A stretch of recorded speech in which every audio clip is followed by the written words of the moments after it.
organizado por Wins Colombia. Y para quienes son nuevos por acá, de pronto no conocen quién es Wins Colombia, nosotros somos una comunidad que impulsa la visibilidad, el liderazgo y el impacto de las mujeres en supply chain y en logística. Mi nombre es Natalia Barco y soy la gerente comercial para Expeditors en Colombia y por supuesto miembro activo de WINS, y pues hoy tengo el gusto de moderar este panel que hemos diseñado para ustedes muy especialmente. La intención nuestra es ofrecer un poco una conversación sobre esta tendencia que está transformando el comercio global y que pues ha tomado una relevancia sin precedentes en el último tiempo. Esta tendencia es el nearshoring. Y me gustaría que iniciáramos pensando en esto un poco. Un barco encallado en el canal del Suez, un montón de embarcaciones detenidas, productos esperando en los puertos, las fábricas paradas y las tiendas desabastecidas. O si de pronto nos vamos más atrás y pensamos en esos primeros meses de la pandemia, cuando el mundo entero se detuvo, o en una guerra que aunque parecía lejana, sacudió mercados y rutas comerciales. Pues de un momento a otro todo esto que dábamos por sentado de ser tan seguro, tuvimos retrasos interminables, hubo faltas de productos, los costos estaban por las nubes y pues creo que todos en esta industria solo teníamos una certeza, y era que teníamos que replantearnos todo desde cero, porque lo que veníamos conociendo pues nos había cambiado de un momento a otro y no sabíamos cómo reaccionar. Y creemos que fue allí en medio de esa tormenta cuando surgió una pregunta para pues todas las compañías que tienen que ver en el comercio exterior, y es dónde y cuándo estamos y cómo, perdón, estamos operando. Y es por eso que resurgió pues con fuerza esta palabra que hoy está en boca de todos y es el nearshoring.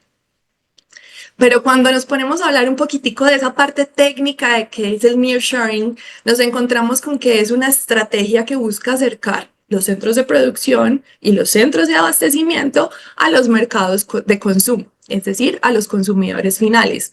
¿Por qué? Buscando reducir riesgos, acortar tiempos y pues por supuesto aumentar esa resiliencia que nos dimos cuenta con las disrupciones globales que hemos vivido recientemente, que definitivamente no la teníamos y que no estábamos preparados para cambios inesperados. Pero nosotros aquí queremos conversar un poco más de que el nearshoring no es solo una moda. Sentimos que es una transformación profunda del comercio internacional, porque ahora las empresas han tenido que hacer una reconfiguración de cómo pensar su cadena de valor.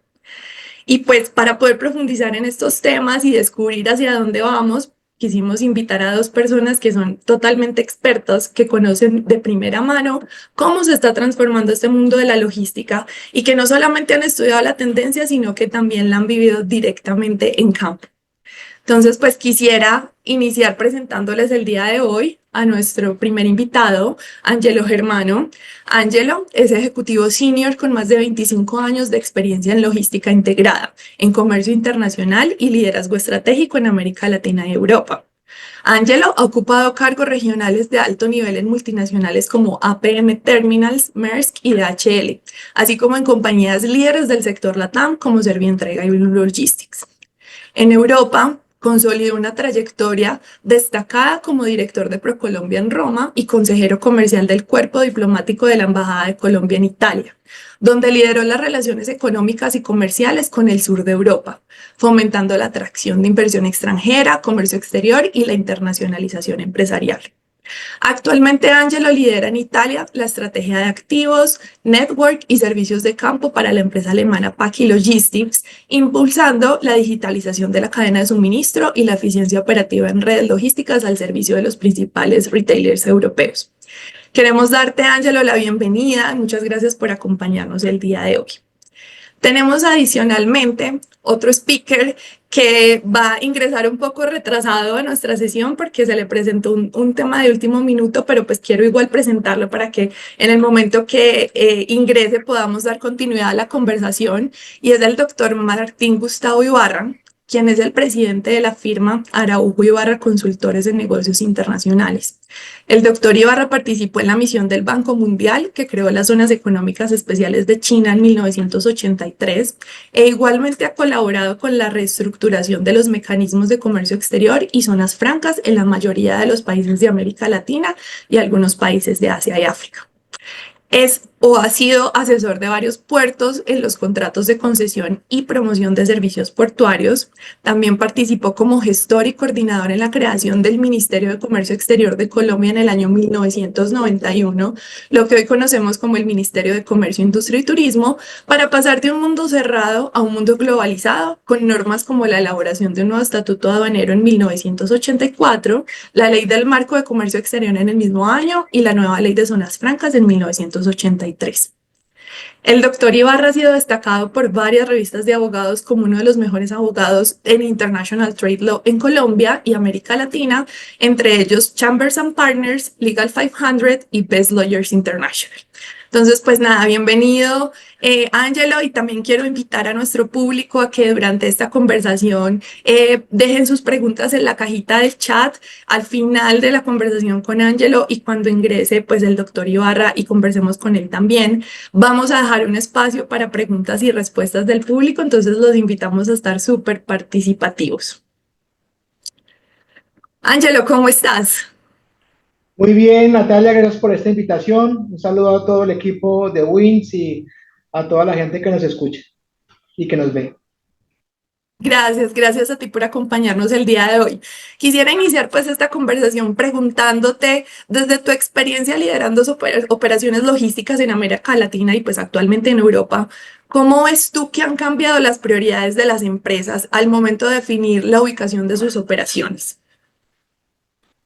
Ok, qué buena pregunta. Pues básicamente yo en la logística un poco más de 25 años. Me acuerdo que en Latinoamérica, cuando hablamos de este concepto, siempre como que lo focalizábamos en el tema de la reducción del costo. Reducción del costo, lugares en donde producir más económico y todo está enfocado como en esa parte, ¿no? Pero últimamente he visto que el concepto ha mutado un poco y ahora se está enfocando más desde lo que veo yo desde Europa, es que más que mudarme a un barrio donde cueste menos producir, es como me integro en ese barrio, en la sociedad, ¿sí? Para poder crecer, ¿no? Entonces ya están mirando, digamos, además del costo, temas como la sostenibilidad como tal en términos integrales, legal, geopolítica, social, desde el punto también de vista de credibilidad de gobierno y muchos más factores como el ecogreen, no solo estar cerca de sus clientes y estar más barato, sino como además de producir y estar más cerca de sus clientes actuales o potenciales, buscan cómo integrarse como tal capilarmente en ese lugar donde se van a trasladar. Entonces pienso que ya el concepto ha cambiado mucho y es más como un tema social y green, ¿sí? Además del el tema de productividad como tal. Entonces, Perfecto. eh, básicamente es como invertir inteligentemente, ¿sí? Integrándome al nuevo lugar.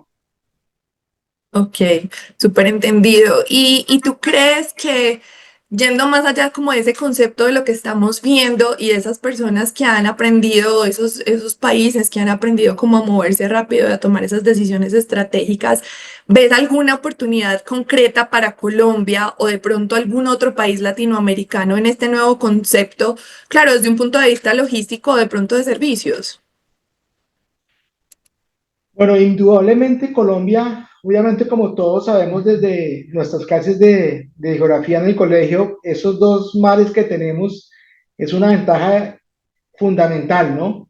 Yo pienso que tenemos una ventaja desde el punto de vista de geolocalización impresionante, ya que desde el Pacífico podemos abarcar la costa oeste de Américas y el cordón del Pacífico y desde el Atlántico, por supuesto, lo que es Europa y la costa este americana y la este de los Estados Unidos.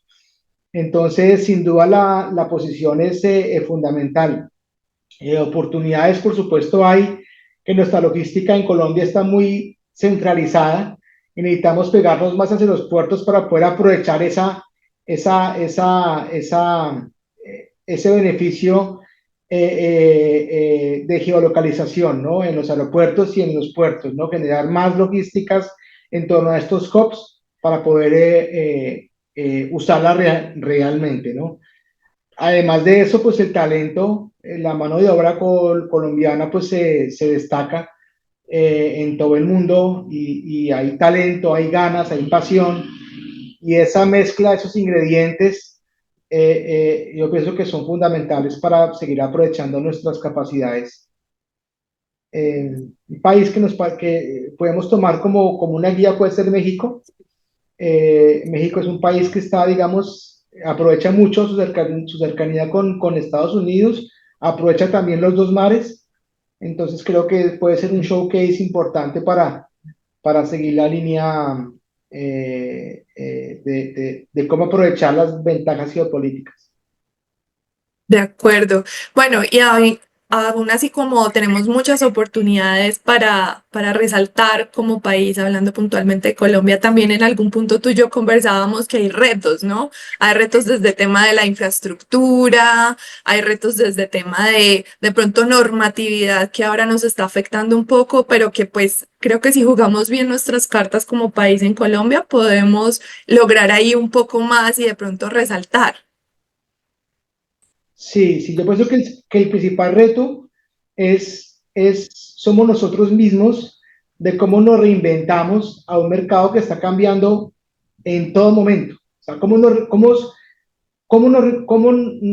reinvertamos. Es un reto mental, ¿sí? Desde mi punto de vista, ¿no? Por supuesto, tenemos retos de infraestructura, aprovechar, por supuesto, mucho más nuestras redes ferroviarias, nuestros ríos, para un poco reducir el uso del camión y usar, digamos, estas vías, ¿no? De hecho, Colombia, muy curiosamente, si ustedes cogen el esqueleto de las ferrovías, hace 60 años, quien lo pensó, de hecho fue un italiano de apellido Tagliaferri. Él quería unir los dos mares por tren, ¿sí? Y de hecho, si ustedes pudieran hacer como una radiografía de Colombia, ¿dónde están los trenes? Van a ver que está Santa Marta Dorada y luego está la Virginia Buenaventura. Entre la Dorada y la Virginia están las cordilleras, que en aquel entonces tocaba hacer túneles y viaductos y se complicó por algunos temas económicos y políticos también, porque habían intereses también de los transportadores. Pero se pensó hace muchos años en unirlas por vía tren, ¿no? Los ríos, por supuesto, pues si bien el Magdalena no es navegable 365, tiene tramos que se puede navegar 365. Entonces, son muchas, ¿cómo aprovechamos esas fortalezas para poder no depender tanto del camión, ¿no? Eso en temas logísticos, ¿no? Sí, ahí tú tocas un tema súper importante y es que definitivamente la logística es un actor clave, que es un actor como silencioso, ¿no? Y al final es muy determinante y por eso yo quisiera preguntarte, ¿tú qué tanto crees que estamos preparados los operadores logísticos o los proveedores de servicio en general en América Latina para integrarnos a estas nuevas cadenas de suministro que pronto pueden ser más ágiles, en cierta forma más regionales? ¿Cómo se ve eso desde tu punto de vista? Bueno, hay pocos operadores muy grandes que tienen la capacidad para poderse integrar, eh, algunos medianos y muchos pequeños. Estos muchos pequeños hay mucha informalidad y para podernos integrar necesitamos formalidad, necesitamos digitalizarnos, o sea, quitar un poco el papel y el lápiz y enfocarnos a tecnologías de logística 4.0, ¿sí? Y por supuesto pensar en grande, o sea, pensar en grande. Y estos pequeños informales ven solamente su nicho, ¿sí? Y son muy celosos entre ellos y son muy informales. Los medianos, digamos que ponle tú que el 70% son pequeños, hay 20% medianos y un 10% grandes. Entonces, si ustedes se dan cuenta, los grandes no hay como un equilibrio, ¿sí? Si hablamos verticalmente de los jugadores que hay. Entonces yo pensaría que una oportunidad es que esos pequeños se fortalezcan y esos medianos piensen más en grande y se diversifiquen más, ¿no? Eh, entonces, básicamente, uno es la equidad de las compañías que hay. Dos, el tema aduanero, digamos, facilitar y digitalizar el tema aduanero entre los países es importante porque, pues, aquí la Comunidad Europea, una de las principales razones que se hizo fue para eliminar esos pasos de frontera. Entonces, pasar de un país a otro es como pasar en Colombia de un departamento a otro. Y eso facilita de una manera impresionante la integración, ¿no? Porque para poder hacer nearshoring en Latinoamérica tienen que dar hubs logísticos, ¿sí? En los puertos o cerca de los puertos o en los aeropuertos para poder impulsar, atraer e impulsar la carga, ¿no? Entonces, hablando del flujo físico, no estoy tocando aún los servicios.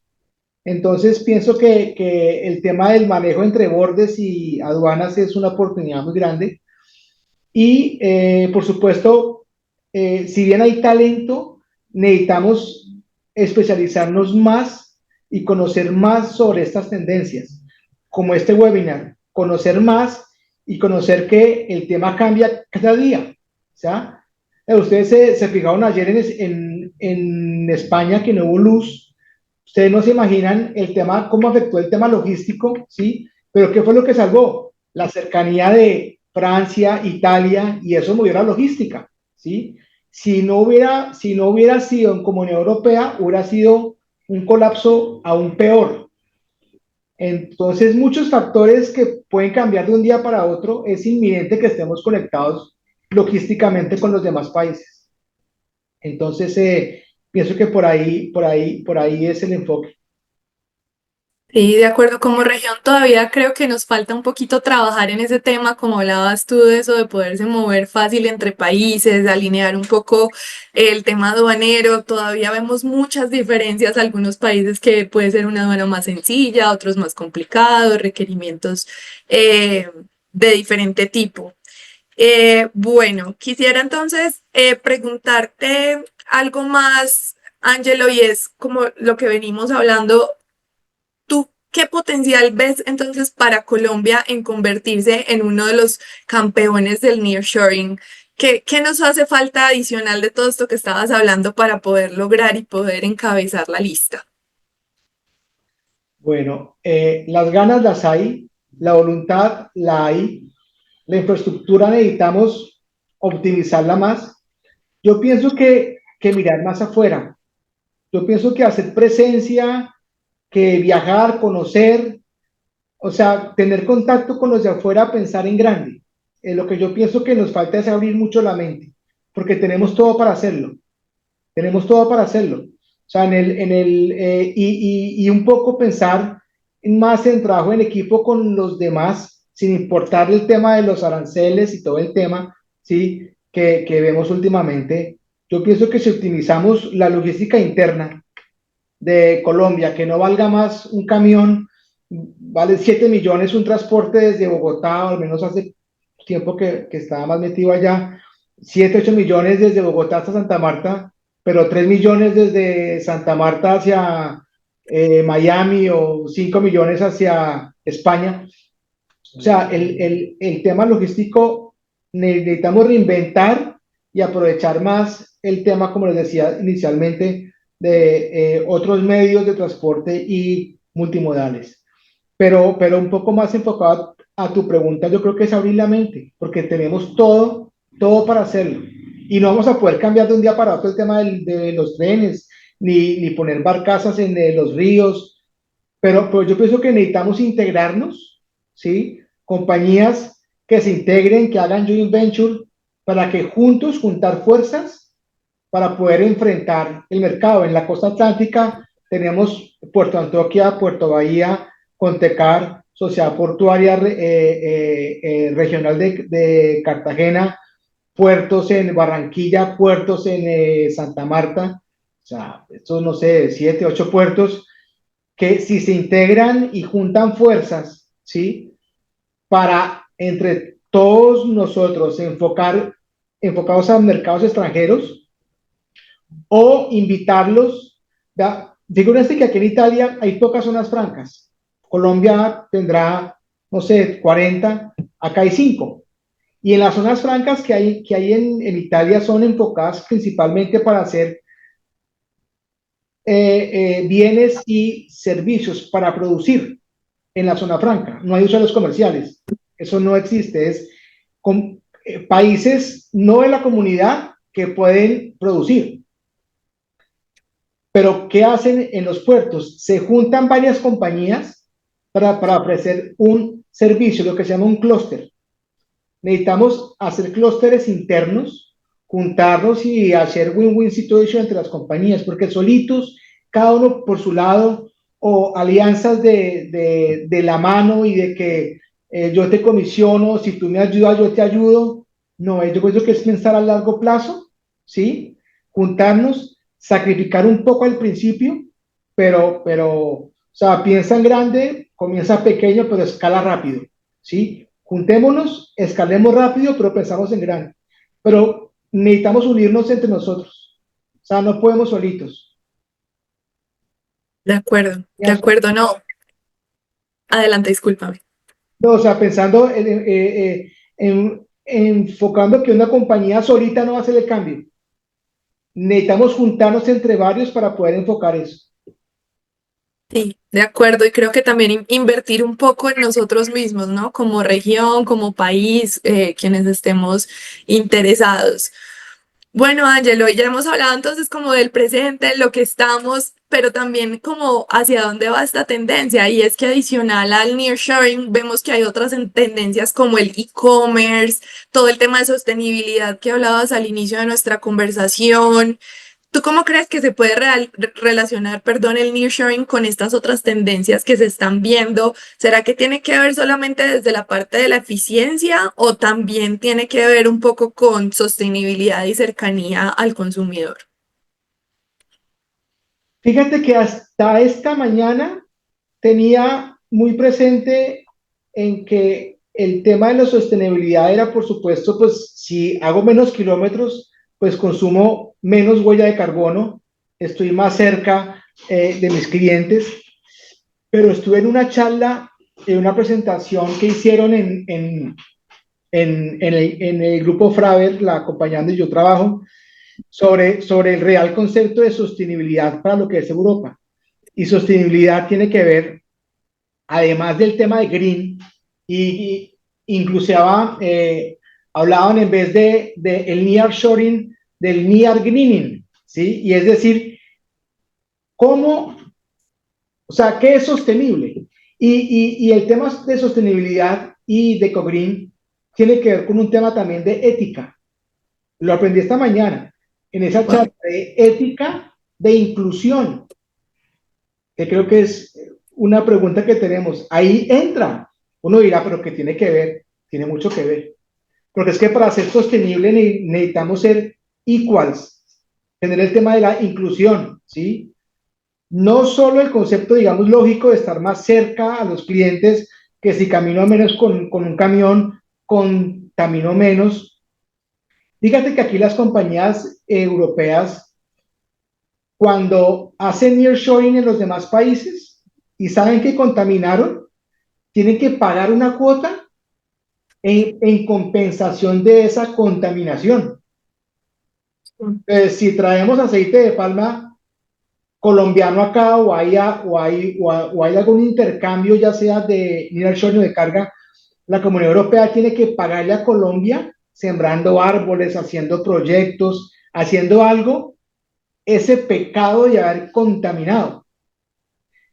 Inclusive, a veces ellos piensan acá que, pucha, me cuesta menos hacer nearshoring en Latinoamérica más que pagar esos bonos, porque si no tienen con qué compensar, tienen que pagar bonos verdes.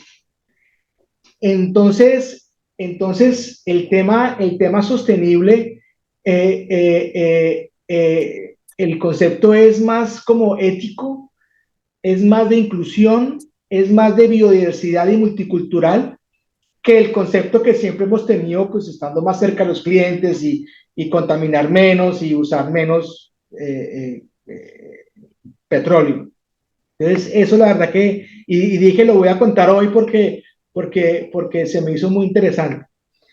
En cuanto a lo del e-commerce, eh, yo no le veo mucha relación al nearshoring con el e-commerce. Yo pienso que el futuro, yo me acuerdo en Merckx cuando yo trabajaba en Merckx, el CEO en aquel momento, Soren Toff, que ahora está en MSC, decía que el principal enemigo de las navieras era el e-commerce.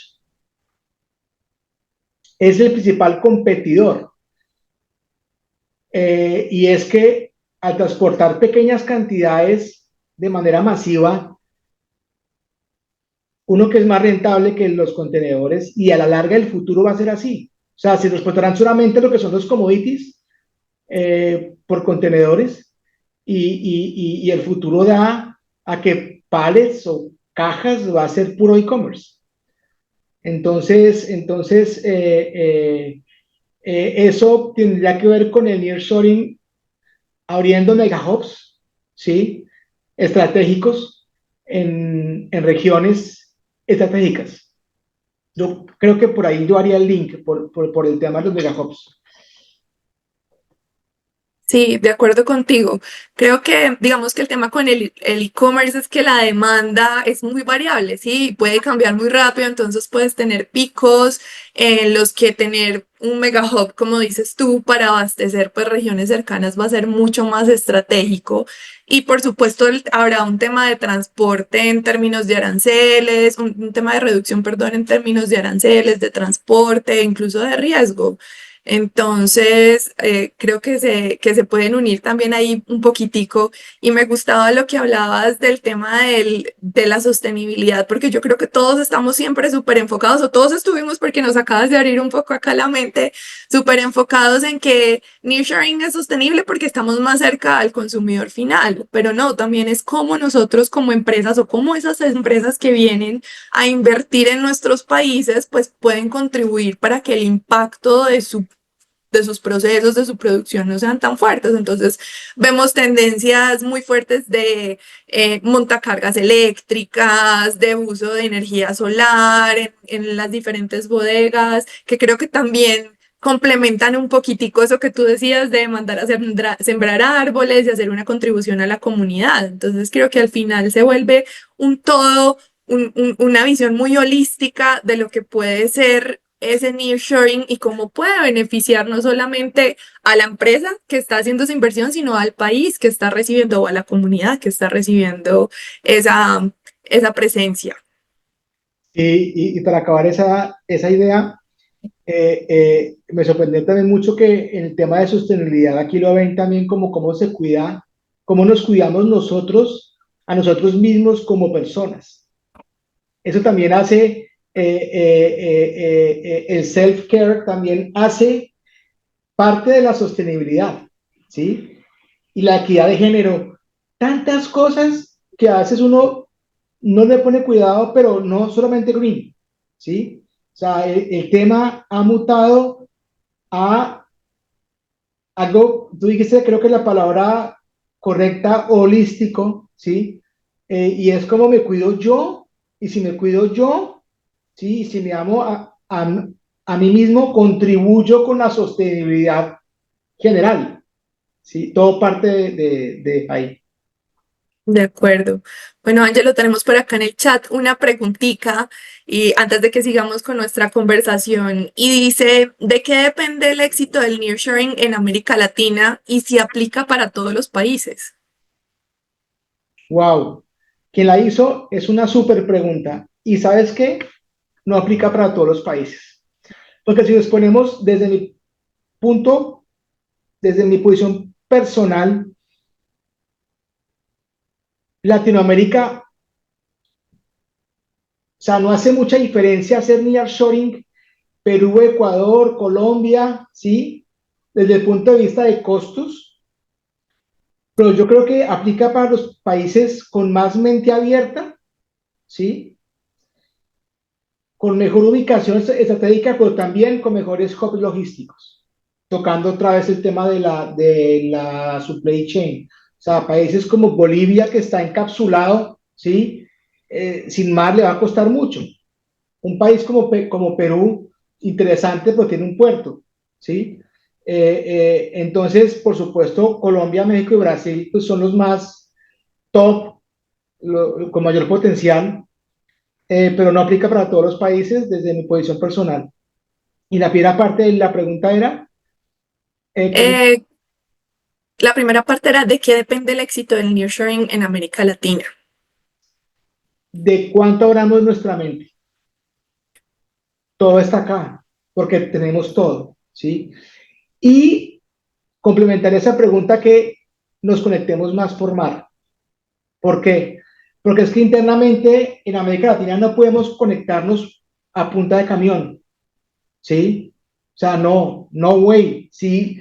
Antes pucha, es una odisea pasar hasta Ecuador, muy pocos, no sé, Sánchez Polo, o tres o cuatro más que pasan, y eso es un cambio de cabezote, ¿sí? O sea, toca por mar, ¿sí? Entonces, yo pienso que usar más los puertos y enfocar las economías logísticas, hacer almacenamientos y conectar los puertos con, con el país, pero con una parte intermedia, puerto, operadores logísticos secos y ya los generadores de carga, ¿sí? O sea, secarlos más hacia los puertos y usar feeders en el cordón del Pacífico, hablando de la costa oeste de Sudamérica, ¿sí?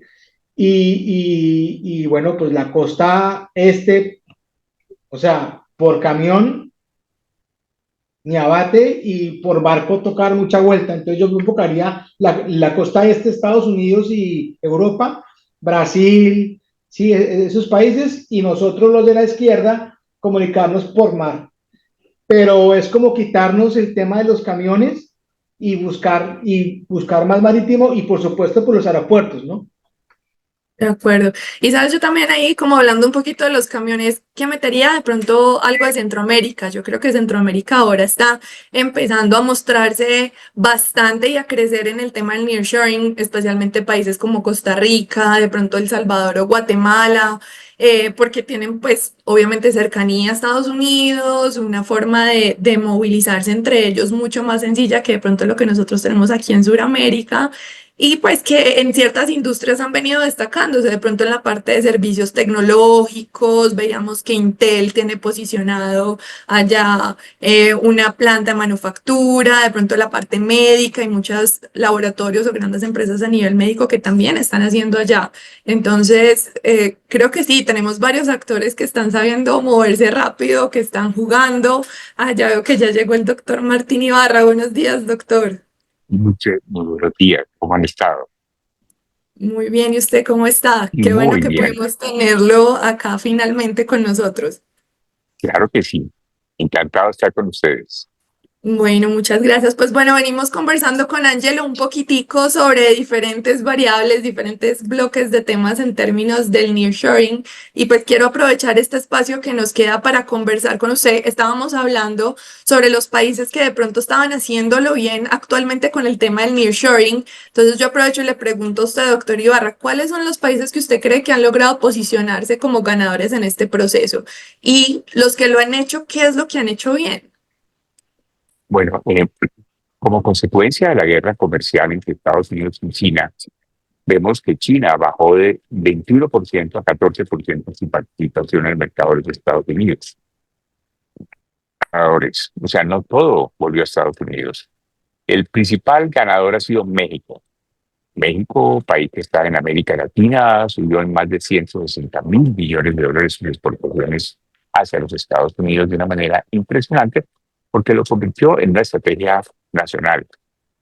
Ellos desde el año 2014 empezaron por un trabajo que se llamó Sol México 2014, donde analizaron los principales estados que debían hacer y qué estrategias estaban siguiendo para atraer esa inversión, cómo estaban sus zonas francas, que se llaman partes de Maquila o partes CIMEX, cómo estaba su visión internacional, cómo estaba su sistema de atracción de inversiones, su sistema de capacitación de mano de obra, y han hecho un milagro. Han convertido a México en el primer socio comercial de los Estados Unidos. Entonces, yo diría que en América Latina, México es de lejos el primer país ganador, pero hay otros, como República Dominicana, como Costa Rica, quienes ya tienen más de $4,000 por habitante, por decir algo.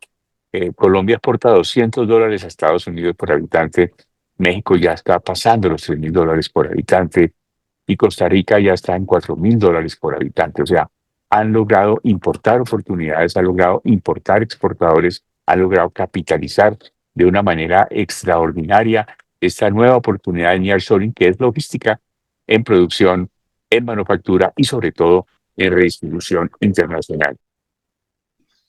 Bueno, doctor Ibarra, ¿qué nos falta como Colombia para poder crecer un poco más? Porque 200 versus 4.000, wow, estamos en desventaja. Bueno, lo primero que yo te diría es convertir a esto en una política de Estado. Definitivamente los colombianos tenemos que ser conscientes de que estamos en la mitad de América, que tenemos energías renovables, que tenemos más de 100 zonas francas en varios 20 departamentos de Colombia, que tenemos una mano de obra disciplinada, puertos y aeropuertos de clase mundial.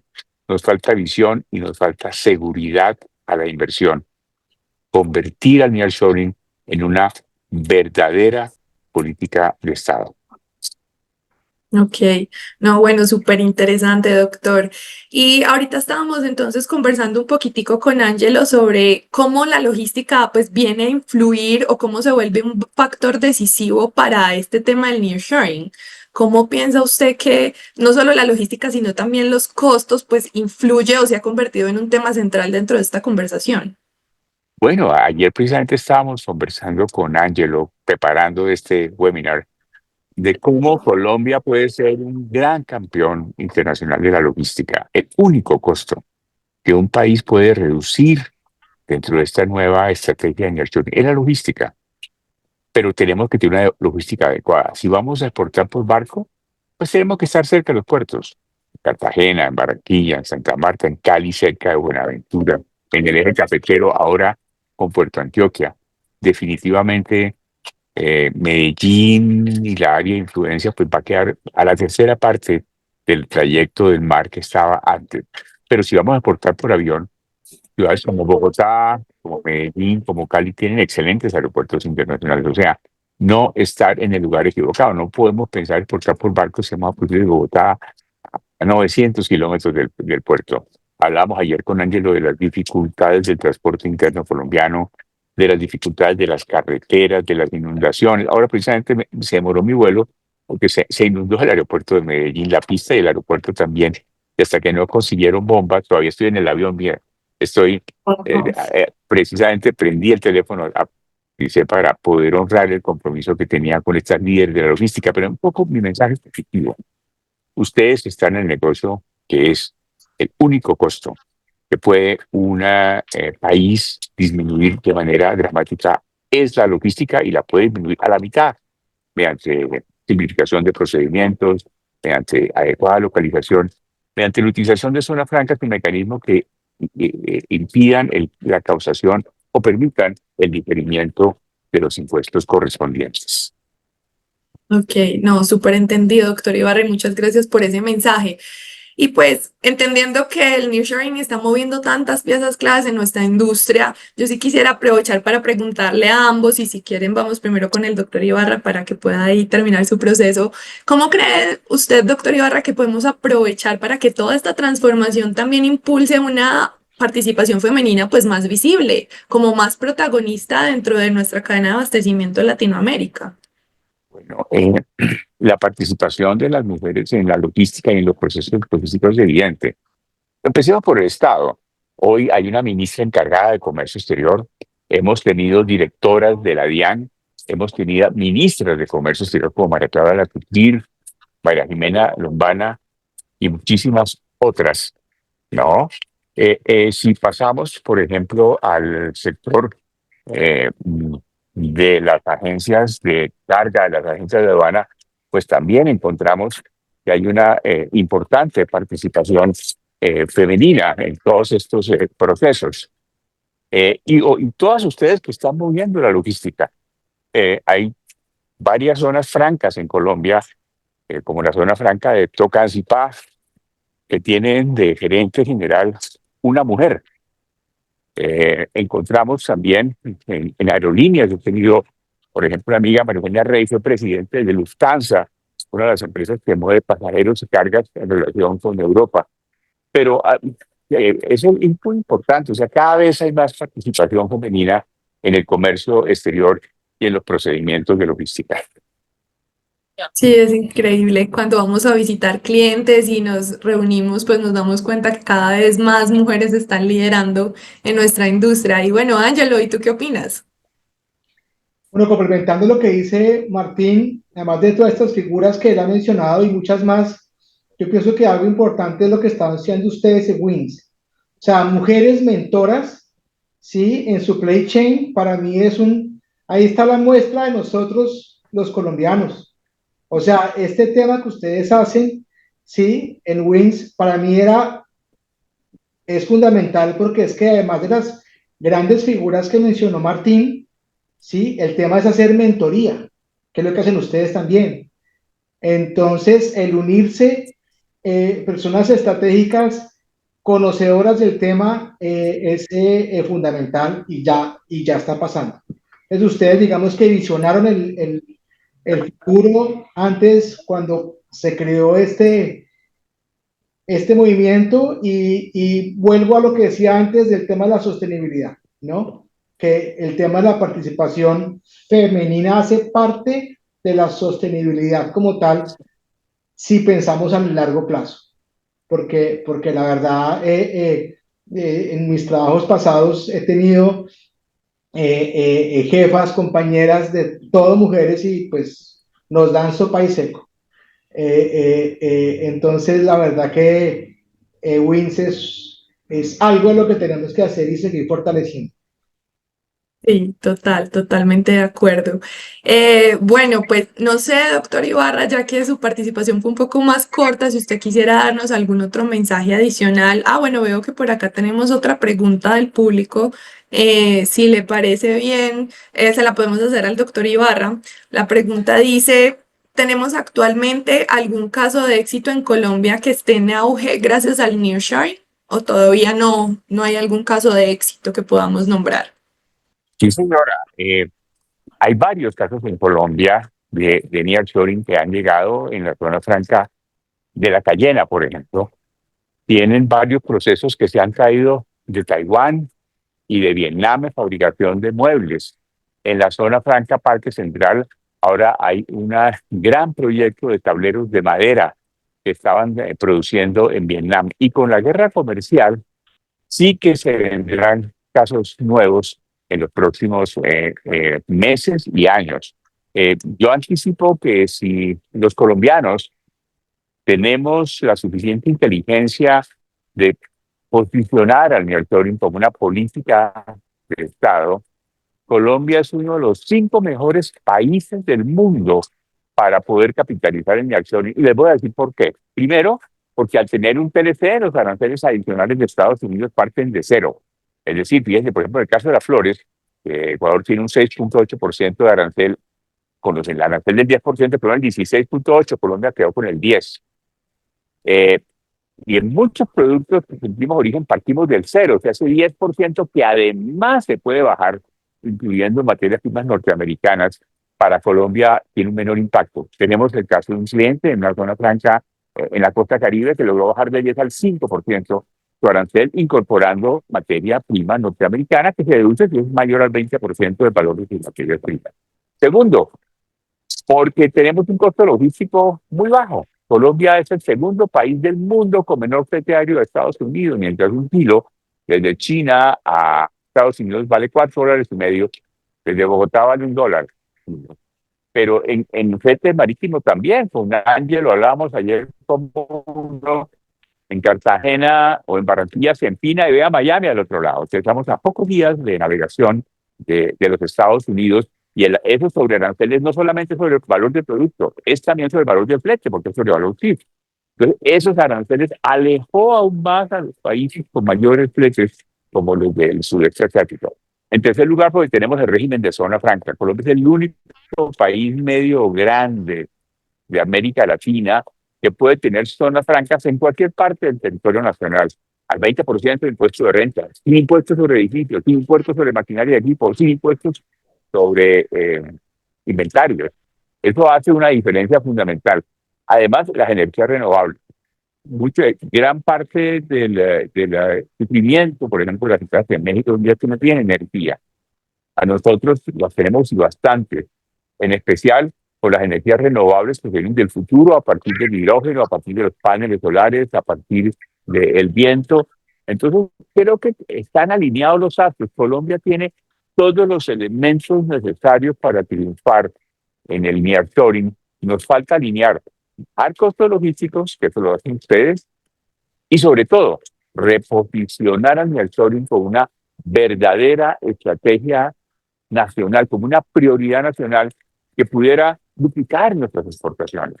O sea, simplemente para darles una cifra, el mundo exporta $3,000 por habitante, Colombia al mundo exporta menos de 1,000.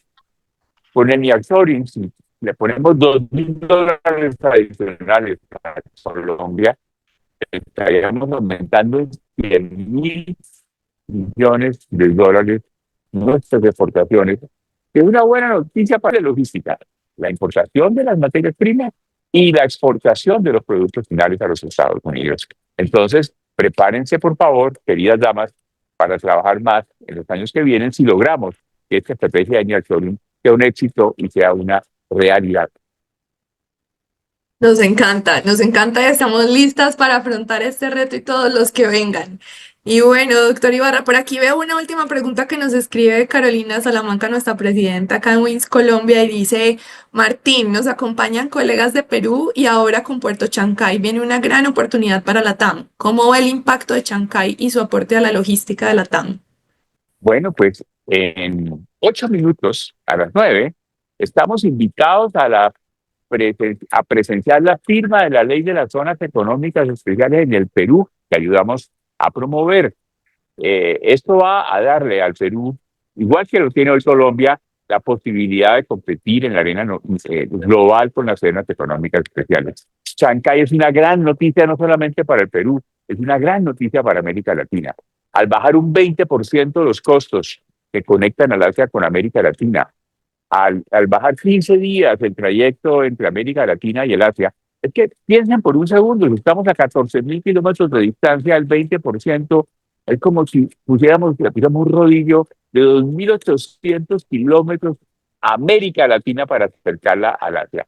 Entonces, esto es una gran noticia porque Chancay no solamente va a beneficiar al Perú, Chancay va a beneficiar a muchos de los países del Pacífico latinoamericano que a través de FEEDER van a reducir sus costos, entre ellos Colombia con Buenaventura, Ecuador con Guayaquil y Manta, y aún Chile, en que haciendo transbordo continental van a poder llegar más rápido los productos latinoamericanos al sudeste asiático. Bueno, doctor Ibarra, muchas gracias por pues, toda esa información que nos comparte. Creo que a lo largo de esta conversación ya hemos visto cómo el nearshoring ha pasado de ser una estrategia emergente a convertirse en una prioridad para muchas empresas. Ahora debería ser una prioridad para nosotros como países en Latinoamérica. Y creo que también en una nueva oportunidad nos ha quedado claro que la logística ya no es solo un gasto, es algo, pues es un motor que mueve el comercio internacional, y que si de verdad queremos que nuestra región pase de ser espectadora a ser más protagonista, pues vamos a tener que jugárnosla e invertir en infraestructura y apostar por nuestro talento. Y como hablaba también Angelo, pensar en verde, ¿no? Y buscar cómo poder adicionar esa parte de sostenibilidad. Claro, Adelante. definitivamente, Natalia, el futuro del comercio exterior y la logística es básicamente la descarbonización.